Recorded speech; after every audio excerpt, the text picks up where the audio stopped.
Normal değil. Aslında buradan çıkınca stadyumun oraya Rahatlatalım. Ece'den stadyumun oraya Evet, sabah gittiğimiz nokta var ya. Bu köprünün yapılması zaten bugüne bağlamışlar. Bu yol yapılırsa çok büyük.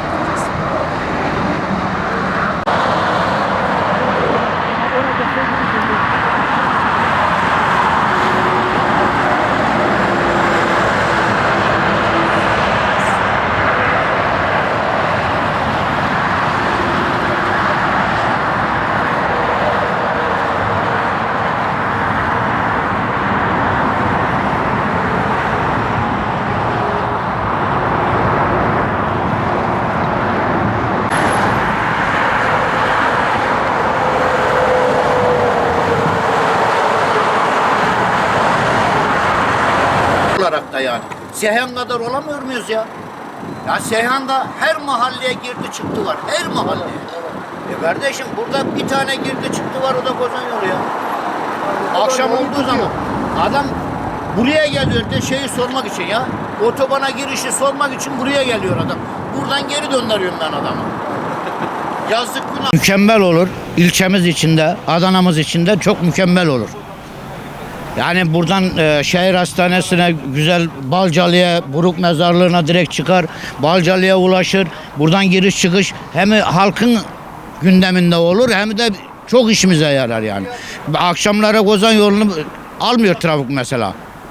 Kozan yolu almıyor. Ama bura Kozan yolunu da geçiyor akşamları. Yani Kozan yolunda 10 tane araba geçiyorsa buradan 100 tane araba geçiyor. Almıyor. Onun için rahatlaması için buraya bir giriş çıkış, otoban giriş çıkışı yapılırsa çok teşekkür ederiz, çok da memnun oluruz yani. Şimdi otoban giriş çıkışlarının olması hem trafik açısından da iyi bir şey olur ama şimdi otoban giriş çıkışına gelmeden önce Sarıçam'da halen altyapı yetersizliği var. Şimdi yağmur yağdığında her tarafta yani bir asfalt olayımız falan yok. Çamurda gidip geliyoruz. O yüzden otoban girişi çıkışının olması hem şehre bir güzellik verir hem trafiği de rahatlatmış olur. Yaklaşık 16 yıldır bu mahallede oturuyorum. Yaklaşık da burada 7-8 yıldır trafik yoğunluğu var. Bu Sarıçam, işte Orhan Gazi Fatih Caddesi üzerine otoban köprüsünün burada bir otoban çıkışı olsa, biz bu akşamları iş çıkışı olsun, işte Orhan Gazi'den geldiğimizde çok sıkıntılar yaşıyoruz. Kozan yoluna girdiğimizde. Ama bizim burada Sarıçam bölgesinde, belediyenin bu tarafında bir otoban çıkışı olması bizi çok rahatlatacak yani. İstiyoruz da bunu. Ama işte sesimizi duyarlar mı, yaparlar mı? Artık takdir ilahi devletimizin karayollarının şeyleri. Bu haftada Sarıçam İlçe Başkanımız Sayın Ömer Erkuş ve heyetimizle birlikte Sarıçam'ımızda bir dizi temaslarda bulunduk ve burada trafik sorununu ele aldık. Burada vatandaşları dinlediğimizde özellikle altını çize bize dile getirdikleri bir sorun. Bu sorun şu anda bulunduğumuz otobanın doğu çıkışında, özellikle sabahları işe gidiş saatlerinde ve akşamları iş çıkışında ciddi anlamda bir trafiğin oluştuğu ve metrelerce trafik kuyruğunun oluştuğunu bize söylediler. Ve biz burada yerinde incelemelerde bulunduğumuz zaman şuna şahit olduk ki aslında şu an bulunduğumuz noktada buradan Kozan, İmamoğlu ve Feke tarafına doğru bir çıkış verilse, Sarıçam merkez mahalleleri ve aynı zamanda Buruk köyü, Buruk tokileri ve Göztepe tokilerinde malumunuz binlerce şu anda orada toki yapıldı.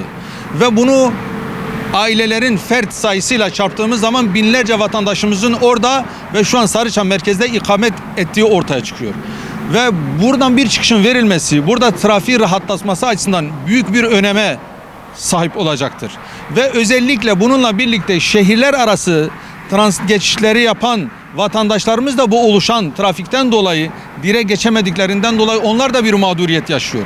Ve bununla birlikte Adana'da ikamet eden ciddi anlamda hemşehrilerimiz organize sanayinde çalıştıklarından dolayı o da bir trafiğin oluşmasına malumunuz olduğu üzere sebebiyet veriyor. Özellikle iş çıkışında oradan bu işçilerimizi eve getirmek üzere getiren servisler saatlerce bu yoğunluğa takıldıklarından dolayı yorgun, argın ve bir an önce eve yetişeyim de biraz dinleneyim düşüncesinde olan işçilerimizin de evlerine geç varmalarına sebebiyet verecektir.